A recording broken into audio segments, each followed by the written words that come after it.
Hi all government job aspirants, welcome to my YouTube channel General Studies for Government Jobs। আজকে আমরা discuss করব GK part 22। এর আগে আমরা টোটাল 21 পার্ট ডিসকাস করে নিয়েছি। যারা দেখোনি তারা অবশ্যই দেখে নেবে।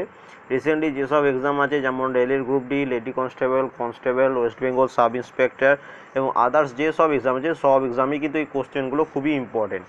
এবং আজকে আমাদের টপিক হচ্ছে জিওগ্রাফি, কারণ জিওগ্রাফি আমাদের খুবই কম পড়া হয়েছে, তাই আজকে আমরা পড়ব জিওগ্রাফি। ফার্স্ট প্রশ্ন, নদী সংক্রান্ত আলোচনা কী নামে পরিচিত? অ্যান্সার হচ্ছে পটামোলজি নামে পরিচিত। জলপ্রপাতের তলদেশে সৃষ্ট গর্তকে কি বলা হয়? জলপ্রপাতের তলদেশে সৃষ্ট গর্তকে বলা হয় প্লাঞ্চ পুল বা প্রপাত কূপ।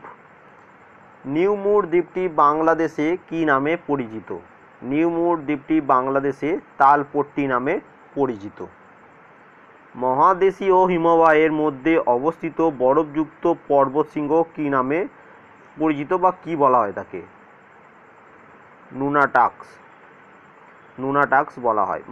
মহাদেশীয় হিমবাহের মধ্যে অবস্থিত বরফযুক্ত পর্বতশৃঙ্গকে বলা হয় নুনাটাক্স।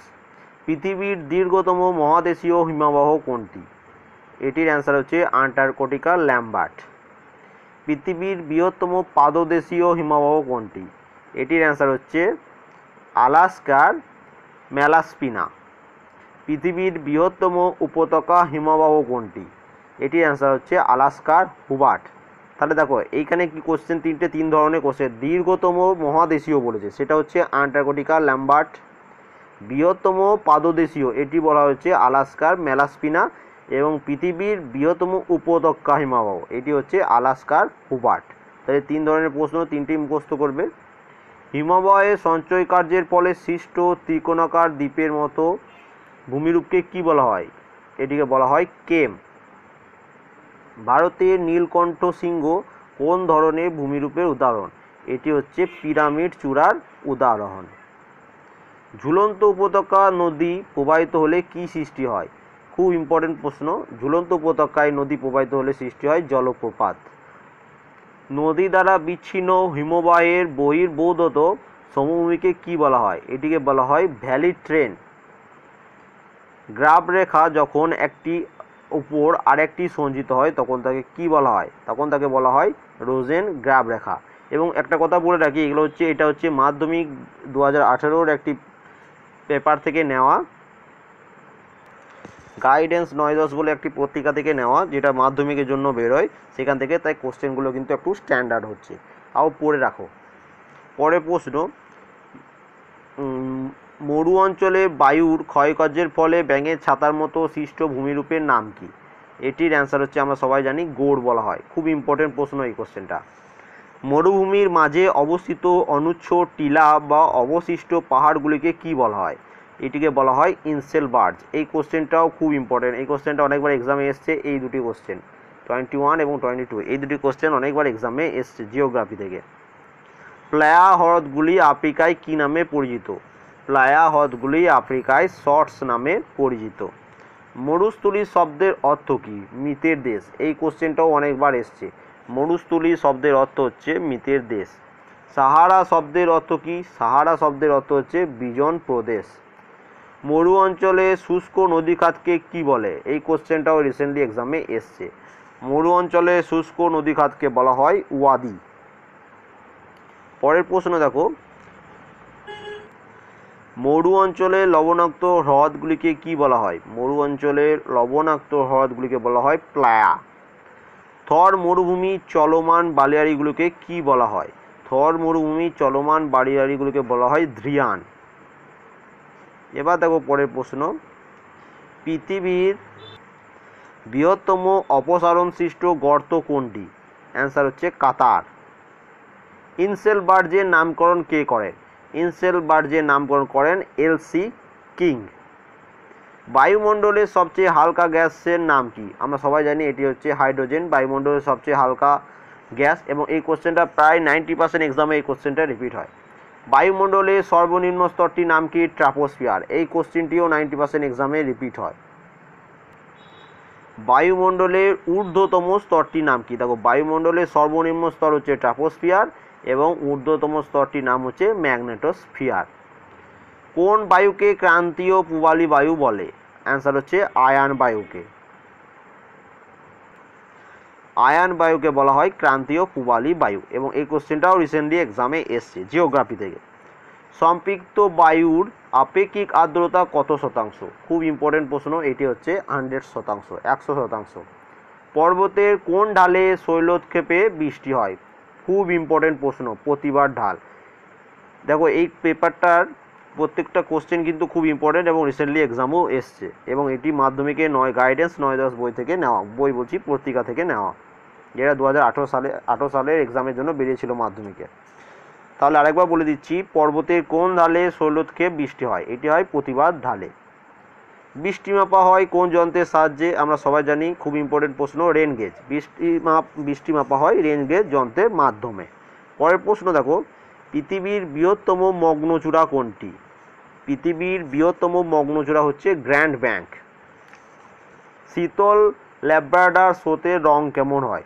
শীতল ল্যাব্রাডার স্রোতের রং হয় সবুজ। জোয়ার ও ভাটার মধ্যে সময়ের পার্থক্য কত? জোয়ার ও ভাটার মধ্যে সময়ের পার্থক্য হচ্ছে 6 ঘন্টা 13 মিনিট। আশা করি সবার অ্যান্সারটা জানা ছিল। মরা কোটাল হয় কোন তিথিতে? খুব ইম্পর্টেন্ট প্রশ্ন, আমরা সেই ছোটোতে পড়েছিলাম, কিন্তু আশা করি সবাই ভুলে গেছো। মরা কোটাল হয় শুক্ল ও কৃষ্ণপক্ষের অষ্টমী তিথিতে, মনে রাখবে। কোনো স্থানে দিনে কতবার জোয়ার ভাটা হয়? এটাও আমরা ছোটোবেলায় পড়েছিলাম, কিন্তু আর একবার এখনও হয়তো ভুলে গেছি। অ্যান্সার কি? 2 বার। দিনে, কোনো স্থানে দিনে 2 বার জোয়ার ও ভাটা হয়। থর মরুভূমির অনুদৈর্ঘ্য বালিয়াড়িগুলোকে কি বলা হয়? খুব ইম্পর্টেন্ট প্রশ্ন, থর মরুভূমির অনুদৈর্ঘ্য বালিয়াড়িগুলিকে বলা হয় ভিল।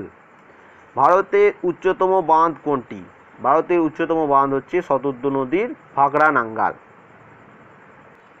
তাহলে ভারতের উচ্চতম বাঁধ কোনটি? ভারতের উচ্চতম বাঁধ হচ্ছে শতদ্রু নদীর ভাকরা নাঙ্গাল। পরের প্রশ্নটা খুব ইম্পর্টেন্ট প্রশ্ন এবং খুব কনফিউজিং প্রশ্ন, কাকে দক্ষিণ ভারতের গঙ্গা বলা হয়? গোদাবরী না কাবেরী? এটা তোমরা কমেন্ট করবে। কোথাও লেখা আছে কাবেরী, কোথাও লেখা আছে গোদাবরী। তোমাদের কি মনে হয় সেটা তোমরা একটু কমেন্ট করবে। দক্ষিণ ভারতের গঙ্গা কোন নদীকে বলা হয়?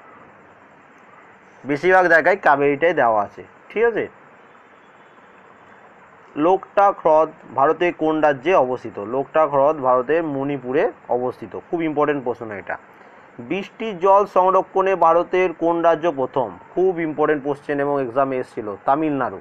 বৃষ্টির জল সংরক্ষণে তামিলনাড়ু রাজ্যের প্রথম। কোন নদীকে স্কাই রিভার বলা হয়? ব্রহ্মপুত্র নদীকে বলা হয় স্কাই রিভার। শরৎকালে পশ্চিমবঙ্গে যে ঘূর্ণিঝড় হয় তার নাম কি? তার নাম হচ্ছে আশ্বিনের ঝড়। পৃথিবীর সর্বাধিক বৃষ্টিবহুল স্থান কোনটি? মৌসিনরাম, আমরা সবাই জানি এটা। ভারতের জলবায়ু কি প্রকৃতির? এটাও খুব ইম্পর্টেন্ট প্রশ্ন। ভারতের জলবায়ু হচ্ছে ক্রান্তীয় মৌসুমি প্রকৃতির।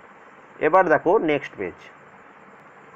মৌসুমি বায়ু ভারতের কোন রাজ্যে প্রথম প্রবেশ করে? এটির অ্যান্সার হচ্ছে কেরালা। মৌসুমি বায়ু ভারতের কেরালা রাজ্যে প্রথম প্রবেশ করে। কর্ণাটকে অম্লবৃষ্টিকে কি বলা হয়? কর্ণাটকে অম্লবৃষ্টিকে, ঠিক আছে, অম্লবৃষ্টিকে বলা হয় চেরি ব্লোজম। চেরি ব্লোজম বলে কর্ণাটকে। পরের প্রশ্ন, নদী থেকে দূরবর্তী প্রাচীন পলিমাটিকে কি বলা হয়? নদী থেকে দূরবর্তী প্রাচীন পলিমাটিকে বলা হয় ভাঙ্গার। নদীর তীরবর্তী নবীন পলিমাটিকে কি বলা হয়? নদীর তীরবর্তী নবীন পলিমাটিকে বলা হয় খাদার। কালো মাটি কোন শিলা থেকে সৃষ্টি হয়? কালো মাটি সৃষ্টি হয় ব্যাসাল্ট শিলা থেকে। ছোটনাগপুরের মালভূমিতে কোন মাটি দেখা যায়? খুব ইম্পর্টেন্ট প্রশ্ন, এটাও রিসেন্টলি এক্সামে এসছে। ছোটনাগপুরের মালভূমিতে ল্যাটেরাইট মৃত্তিকা দেখতে পাওয়া যায়। সিরোজেম মাটি কোন শিলা থেকে সৃষ্টি হয়? সিরোজেম মাটি সৃষ্টি হয় বেলে পাথর থেকে। তাহলে আজকে আমরা টোটাল 50টা জিওগ্রাফির কোশ্চেন ডিসকাস করলাম। যদি ভিডিওটি ভালো লেগে থাকে অবশ্যই লাইক করবে, কমেন্ট করবে, শেয়ার করবে, এবং তোমাদের যদি মনে হয় কোনো কোশ্চেনের অ্যান্সার আমি ভুল বলেছি তাহলে অবশ্যই সেটা কমেন্ট করবে, এবং এই কোশ্চেনটার অ্যান্সার দিতে কখনোই ভুলবে না যে দক্ষিণ ভারতের গঙ্গা বলা হয় কোন নদীকে? গোদাবরী না কাবেরী? তোমাদের কি মতামত? কোনটাকে বলা হয় দক্ষিণ ভারতের গঙ্গা? এটা হচ্ছে তোমাদের জন্য আজকে কোশ্চেন, এটার অ্যান্সার তোমরা দেবে। এবং এই জিওগ্রাফি খুব ইম্পর্টেন্ট প্রশ্ন, এই পেপারগুলো আমি দেখেছি, তাই একটি কোশ্চেনও বাদ দেবে না, সব কোশ্চেন পড়ে নেবে। এবং আমার চ্যানেলে যারা নতুন তারা যদি ভিডিওটি ভালো লেগে থাকে অবশ্যই তারা সাবস্ক্রাইবার করে নেবে। এবং কারো কোনো রকম কোনো মন্তব্য থাকলে অবশ্যই কমেন্ট করে জানাবে, আমি রিপ্লাই দেবো। Thank you for watching.